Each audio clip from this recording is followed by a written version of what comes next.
আমার সম্পদ বাড়িয়ে দিন, আমার গাড়ি বাড়ি বাড়িয়ে দিন, জায়গা জমি বাড়িয়ে দিন, এটা সেটা সুস্থতা অনেক কিছু আছে বাড়িয়ে দিন। কিন্তু না, আল্লাহ তার নবীকে কি শিখিয়েছেন?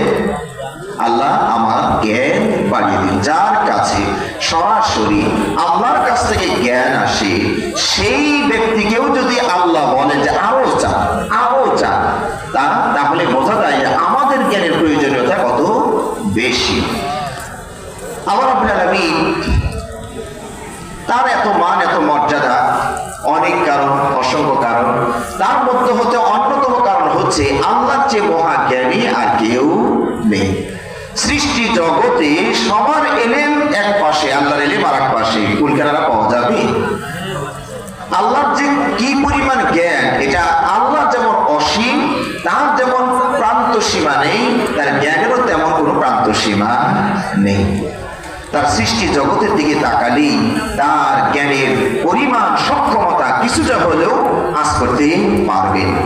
দেখুন, আমি মাঝে মাঝে প্রায় উদাহরণটা দিচ্ছি যে গাছের পাতার দিকে তাকান, সব গাছের কালার বা সিংহভাগ গাছের পাতা কালার সবুজ, তাই তো?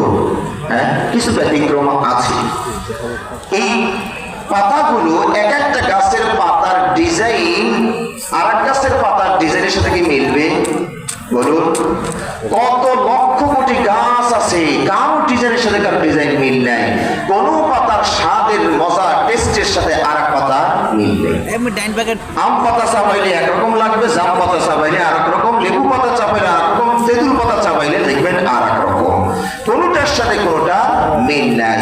আল্লাহর জ্ঞানের পরিধি কিভাবে আপনি অনুমান করবেন? সুবহানাল্লাহ। এইভাবে আপনি মৎস্য জগতে তাকান, কত প্রজাতির মাছ, একটা মাছের, তাহলে আল্লাহ রাব্বুল আলামিন তার জ্ঞান কত বেশি, তার সৃষ্টি জগতের দিকে তাকালেই আমরা অনুধাবন করতে পারি। আল্লাহ রাব্বুল আলামিন তার যে নামগুলো আমরা জানি 99টা, আসলে আল্লাহ নাম অসংখ্য, অগণিত, 99টা প্রসিদ্ধ। এই নামের ভিতরে আমি দেখেছি যে এলেম নামক মূল ধাতু থেকে আল্লাহ রাব্বুল আলামিন 3টি নাম বা বিশেষণ নির্বাচন করেছেন। রহম মূল ধাতু থেকে দয়াময়, রহম থেকে 2টো নাম, আর রহমান আর রহিম। ক্ষমা তথা মাগফিরাত বা গুফরান এই মূল ধাতু থেকে 2টো, আল গাফফার, আল গফুর। কিন্তু ইলম নামক মূল ধাতু থেকে আল্লাহর নাম কয়টি? 3টি। আল আলিম, আলিমুল গায়বি ওয়াশ শাহাদা,